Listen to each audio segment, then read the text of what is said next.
Hi friends, ICDS supervisor ఎగ్జామ్కి prepare అయ్యే వారి కోసం కొన్ని ఇంపార్టెంట్ బిట్స్.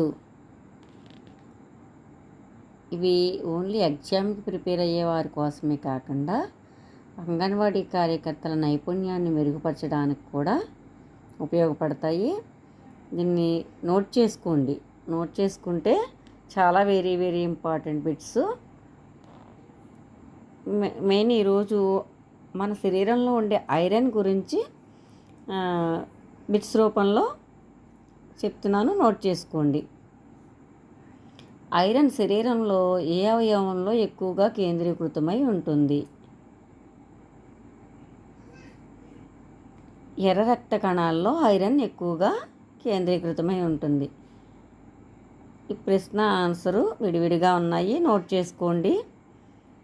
అలాగే రెండవ ప్రశ్న, శరీరంలో ఉన్న మొత్తం రక్తంలో ఎంత శాతం ఐరన్ ఉంటుంది? శరీరం మొత్తం ఉన్న రక్తంలో 70% ఐరన్ ఉంటుంది. అలాగే మూడవ ప్రశ్న, ఆడవారి శరీరంలో ఉండే ఐరన్ నిల్వలు ఎంతకాలం వరకు సరిపోతాయి? సుమారు 6 నెలల వరకు సరిపోతాయి.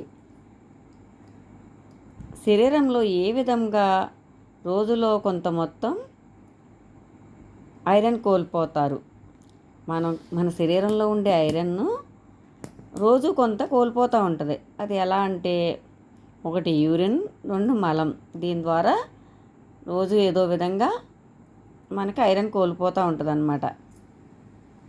అలాగే 5వ ప్రశ్న, శరీరంలో రోజులో మొత్తంలో వివిధ కారణాల ద్వారా ఎంత మొత్తం ఐరన్ కోల్పోతుంది?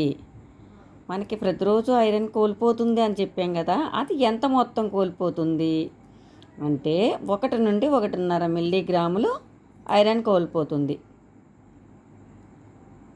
అలాగే తల్లి కడుపులో ఉన్న శిశువు ఏ సమయంలో తల్లి నుండి అధిక శాతం ఐరన్ గ్రహిస్తుంది? ఆన్సరు 3వ త్రైమాసికంలో అధిక శాతం ఐరన్ గ్రహిస్తుంది.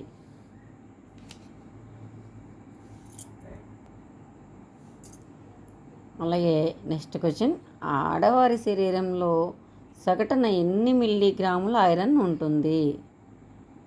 ఆన్సర్ 300 మిల్లీగ్రాముల ఐరన్ ఉంటుంది. ఐరన్ అనేది ఏమిటి? ఐరన్ అంటే ఏంటి? దేన్ని ఐరన్ అంటారు అనేది క్వశ్చన్ ఉంటుంది. ఐరన్ అంటే ఏంటంటే ఒక మూలకం. ఐరన్ అనేది ఒక మూలకం అన్నమాట. ఐరన్ అనేది ఒక మినరల్. నోట్ చేసుకోండి, ఇది వెరీ వెరీ ఇంపార్టెంట్. ఐరన్ యొక్క విధులు ఏమిటి? ఊపిరితిత్తుల్లోనికి ప్రవేశించిన ఆక్సిజన్ను శరీరంలో అన్ని భాగాలకు పంపుతుంది.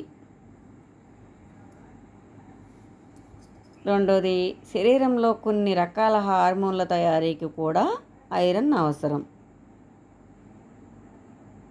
నెక్స్ట్ క్వశ్చన్, పుట్టినప్పటి నుండి 6 నెలలలోపు శిశువుకు రోజుకి ఎన్ని మిల్లీగ్రాముల ఐరన్ అవసరం?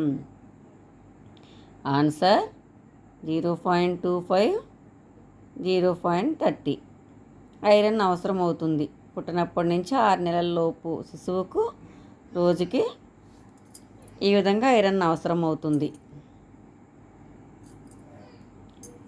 అదేవిధంగా నవజాత శిశువు అనగా పుట్టినప్పటి నుండి 28 రోజుల బిడ్డనే నవజాత శిశువు అని అంటారు. నెక్స్ట్ క్వశ్చన్, ఒక ఆరోగ్యవంతమైన శిశువు ఒక్కసారికి ఎన్ని నిమిషాలు పాలు తాగుతాడు? కనీసం 10-15 నిమిషాలు పాలు తాగుతాడనమాట. ఒక ఆరోగ్యవంతమైన శిశువు ఒక్కసారికి ఎన్ని నిమిషాలు పాలు తాగుతాడు అంటే కనీసం 10-15 నిమిషాల పాటు పాలు తాగలడు.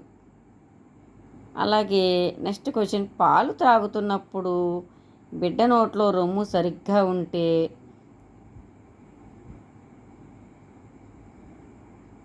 నల్లటి ప్రాంతం ఈ క్రింది విధంగా ఉంటుంది.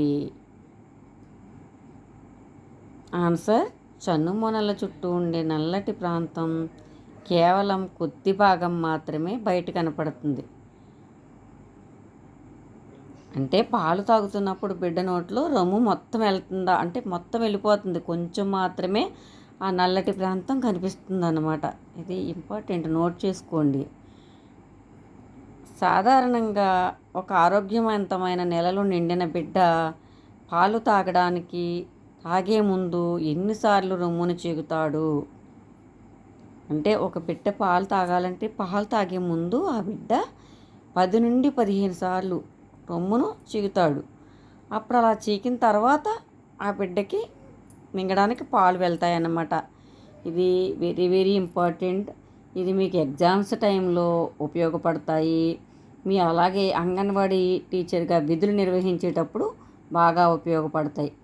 మీరు ఇప్పటి నుంచే మీ డ్యూటీ టైంలో ఇవన్నీ నోట్ చేసుకుని మీరు మీటింగులు పెట్టేటప్పుడు మీ సెంటర్కి వచ్చిన మదర్స్కి చెప్తూ ఉంటాం. మీరు శ్రద్ధగా అప్పుడు గుర్తుండిపోతాయి మీకు. మీరు నోట్ చేసుకోండి. ఇవి బాగా అవగాహన కలిగి ఉంటే మీరు ఖచ్చితంగా సూపర్వైజర్ ఎగ్జామ్లో క్వాలిఫై అయ్యే అవకాశం 100% ఉంటుంది.